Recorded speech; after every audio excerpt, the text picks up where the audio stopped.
Vida, obra y vicisitudes de Albert Camus, 1913-1960. Albert Camus nació el 7 de noviembre de 1913 en Mondovi, Argelia. Nacido de una modesta familia, pied noir, de colonos franceses dedicados al cultivo del anacardo en el departamento de Constantina. Su padre, Lucien Auguste Camus, un pobre granjero que se enseñó a sí mismo a leer y escribir, fue movilizado durante la Primera Guerra Mundial. Es herido en combate durante la batalla de Marne y fallece en el hospital de Saint-Brieuc el 17 de octubre de 1914, debido a una granada. Este hecho propicia el traslado de la familia al distrito de Belcourt, a casa de su abuela materna, donde vivían Camus, su madre, su hermano mayor y un tío, todos en un apartamento de 2 habitaciones. De su progenitor, Albert no conocerá más que una fotografía y una significativa anécdota: ser espectador de una ejecución pública y de cómo este hecho le significó enfermarse de manera violenta. Esta anécdota, tratada a manera de ficción en El extranjero, afectó fuertemente a Camus e influenció en su oposición a la pena de muerte. Su madre, Catherine Marie Cardona, era menorquina, analfabeta y con problemas de audición, con un impedimento de habla por un accidente en la infancia. Trabajaba en una fábrica de municiones y, como personal de aseo en casas ajenas. Después de la muerte de su esposo, ella mantuvo a su familia con largas horas de trabajo como criada. Aunque hubo poco despliegue de afecto o comunicación entre ellos, la relación de Camus con su madre fue una profunda y duradera influencia en su vida. La pobreza y la soledad que Camus conoció como niño no dejaron amargura, y su recuerdo de esos años ayudará a formar su pensamiento posterior. Su infancia y juventud fueron tiempos en que las dificultades de la existencia se balancearon por un sentimiento de armonía con el mundo natural. La pobreza contribuyó para enfocar su visión de la existencia. La miseria y la felicidad de la vida humana sobresalían más claramente contra un riguroso ambiente. Camus hablará de su juventud en Argelia como 2 o 3 imágenes grandes y simples a las que el corazón se abrió por primera vez y que subyacen en la estructura de toda su obra: el sol, la orilla del mar, la montaña y el desierto. En 1918 entra a la escuela primaria y es afortunado en estar bajo la tutela del profesor Jean Renier, quien apoya a Camus a ganar una beca para el Lycée en Argelia, 1923. El humanismo de Renier influyó en el pensamiento de Camus. Le enseñó a ser escéptico de las ideologías políticas abstractas, y Camus también le atribuyó a él su despertar de un más profundo sentido de la vida. Personalmente, tenía suficientes dioses: el sol, la noche, el mar. Alguien tenía que recordarme de lo misterioso y sagrado, de la finitud del hombre y de su amor imposible, para que pudiera un día regresar a mis dioses naturales con menos arrogancia. También fue influenciado por filósofos pesimistas como Schopenhauer y Nietzsche. Los artículos que escribió mientras estaba en el Lycée muestran estas influencias. Ya había decidido que no había explicación racional del mundo. Buscaba una salvación en un mundo que parecía no tener sentido. Tanto en estos artículos tempranos como más adelante, Camus tiende a utilizar terminología religiosa, aunque nunca aceptó ningún sistema religioso. Tengo un sentido de lo sagrado y no creo en una vida futura. En este periodo se da un despertar intelectual en Camus. Se vuelve un ávido lector. Gide, Proust, Verlaine, Bergson. Aprende latín e inglés y desarrolla un interés de por vida por la literatura, el arte, el teatro y el cine. También muestra un gran entusiasmo por el deporte, en especial el fútbol soccer, la natación y el boxeo. Escribe acerca de su experiencia de ser portero. Aprendí que la bola nunca llega de la dirección que uno espera. Eso me ayudó más tarde en la vida, especialmente en Francia, donde nadie juega derecho. Sin embargo, en 1930 tiene el primer ataque severo de tuberculosis, poniendo un fin a su carrera en el deporte e interrumpiendo sus estudios. Camus tiene que dejar el insano departamento en el que vivió junto a su familia por más de 15 años. Y después de una breve temporada con un tío, Camus decide vivir por su propia cuenta, manteniéndose por medio de varios trabajos mientras se registra como estudiante de filosofía en la Universidad de Argelia en 1933, especializándose en filosofía y, adicionalmente, los de sociología y psicología. Los siguientes 4 años, de 1933 a 1937, es un periodo ocupado en su vida. Atiende a la escuela, labora en trabajos ocasionales, se casa con Simone Ie, se divorcia, se une brevemente al Partido Comunista y comienza su carrera profesional en teatro y escritura. Dentro de los varios empleos que toma, estos siempre se caracterizan por ser rutinarios, surgiendo su primera concepción del mito de Sísifo. En su tesis de posgrado, por la que fue premiado con el Diplôme d'études supérieures en 1936, describe cómo la temprana Iglesia cristiana se apropió de las formas y métodos de los neoplatonistas, particularmente Plotino. Aun en su tesis hay insinuaciones de los problemas que Camus buscaba equilibrar. Para poder hacer proselitismo exitosamente entre los griegos, la temprana Iglesia tenía que reconciliar su sentido del pecado, el terror y la irracionalidad de la existencia terrenal, con la necesidad griega de encontrar coherencia y orden en el mundo tangible. Camus contrasta las dos sensibilidades, la preocupación cristiana con el pecado y con la salvación eterna, y la creencia griega en la inocencia y en la importancia del mundo natural. Estas dos visiones son paralelas en el propio sentido de la dicotomía de la existencia de Camus, tal como lo expresó en su primer ensayo, L'envers et l'endroit, el revés y el derecho, publicado en 1937, año en que presentó su tesis.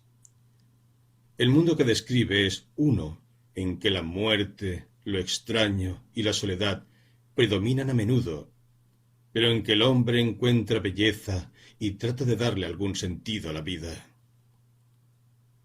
Los años en la universidad y aquellos que siguieron inmediatamente hasta el comienzo de la guerra fueron, a pesar de su enfermedad, un periodo de actividad considerable y variada para Camus. Durante varios años fue miembro del Partido Comunista y trabajó para él entre los musulmanes. Dejó el partido disgustado por el cambio de su política hacia la población árabe en Argelia.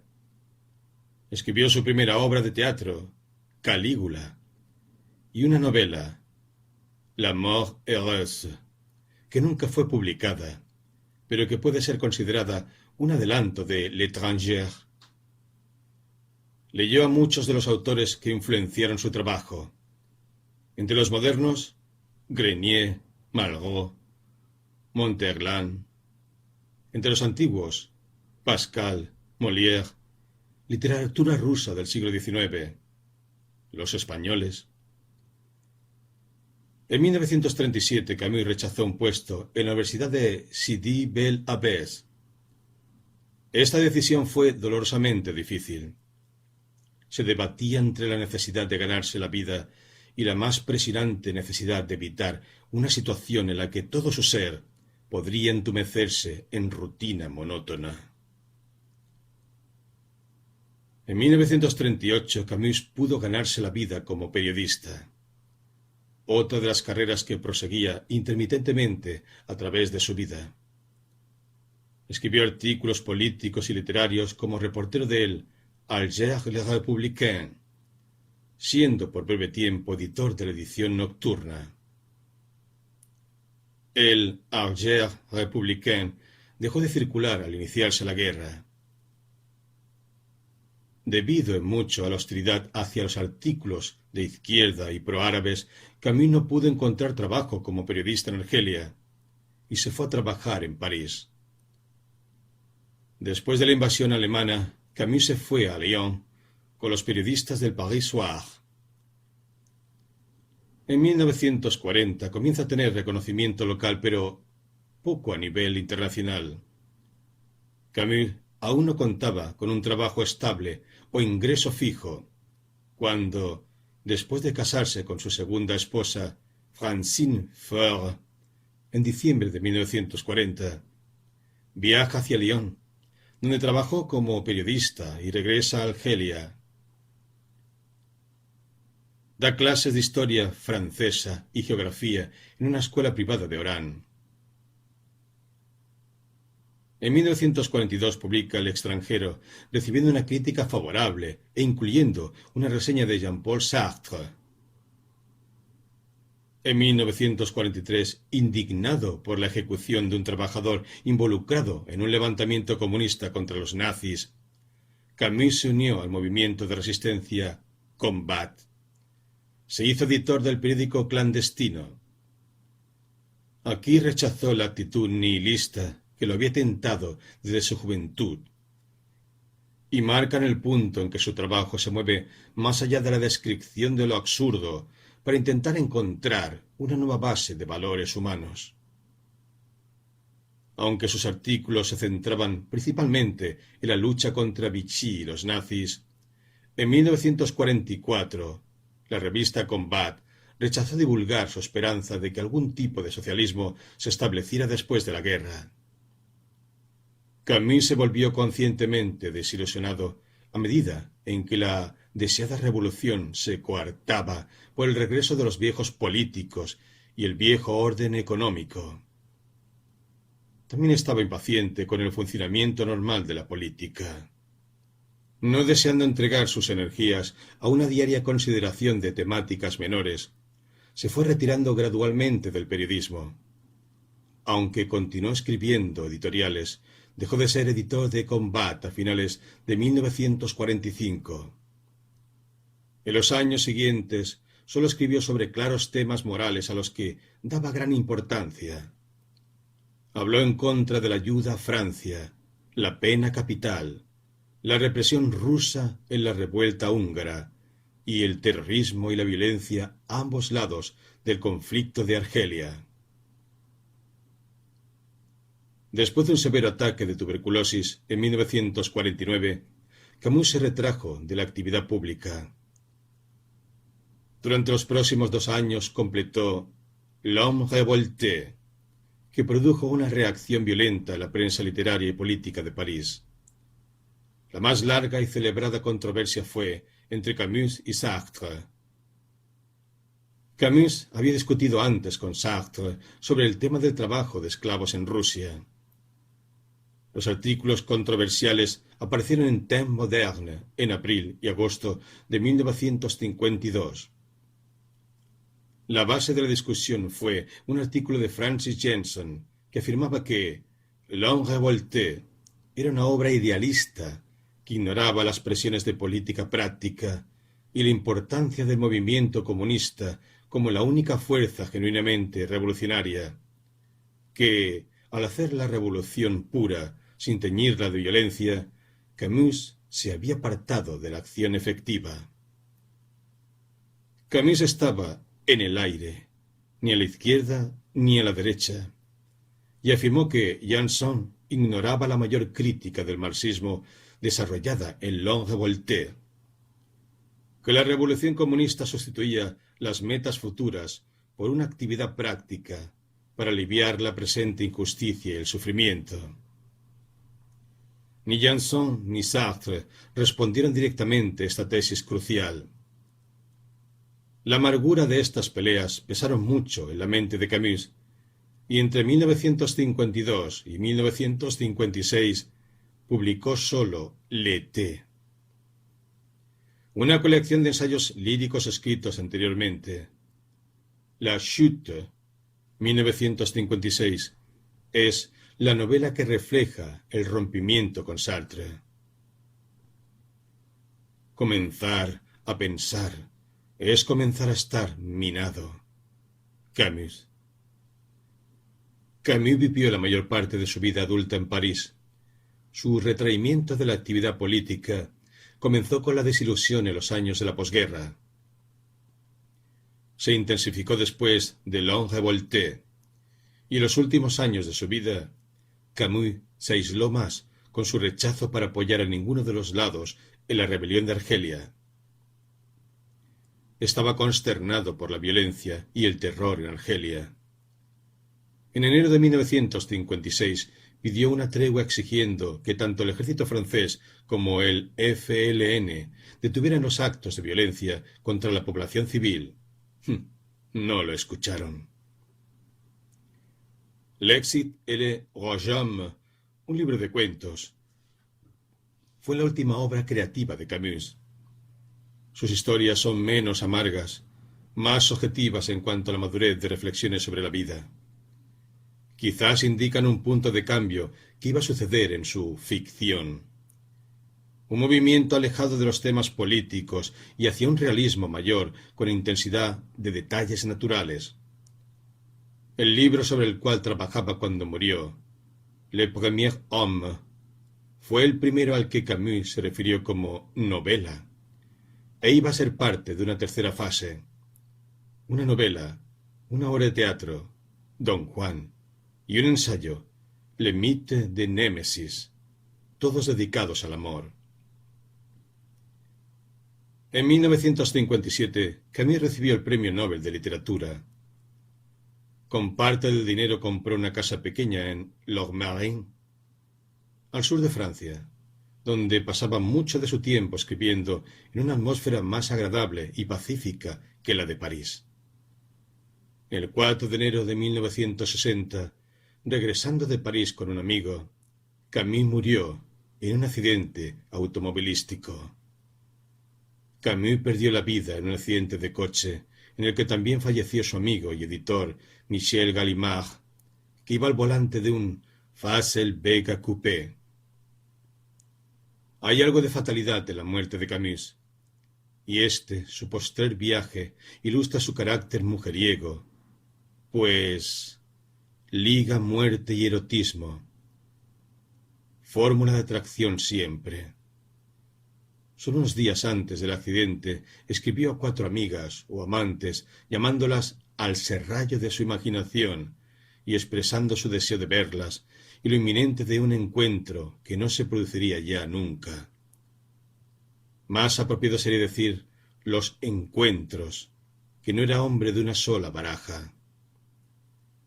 A la actriz María Cáceres, con la que había mantenido una relación de 16 años, le había escrito invitándola a cenar precisamente el 4 de enero, una cita a la que acudiría sauf les hasards de l'automobile.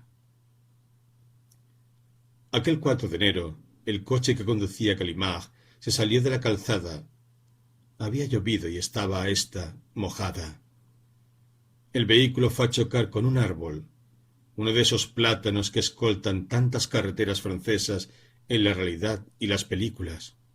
Y Camus, que viajaba en el asiento trasero derecho, se partió el cuello y murió instantáneamente. ¿Velocidad excesiva? ¿Reventón de un neumático? ¿Indisposición del conductor? En un principio había pensado en ir en tren, pero Gallimard le convenció para que viajara con él en su coche nuevo. Camus murió con el billete de tren en el bolsillo. De los restos del coche de Gallimard, esparcidos en un amplio radio, los gendarmes extrajeron un maletín que contenía las 144 páginas del manuscrito del libro que acababa de escribir Camus, una novela autobiográfica escrita en Lochmarin, titulada El primer hombre, y que no sería publicada hasta 1994. Al enterarse de la muerte de Camus, Sartre escribió un alabo saludando a su amigo y adversario político, que no sólo por su contribución distinguible a la literatura francesa, sino muy en especial por su coraje moral heroico y aferrado humanismo que utilizó para presionar los masivos y deformados eventos del día. Los tristes tienen dos razones para estarlo: ignoran o esperan. Albert Camus.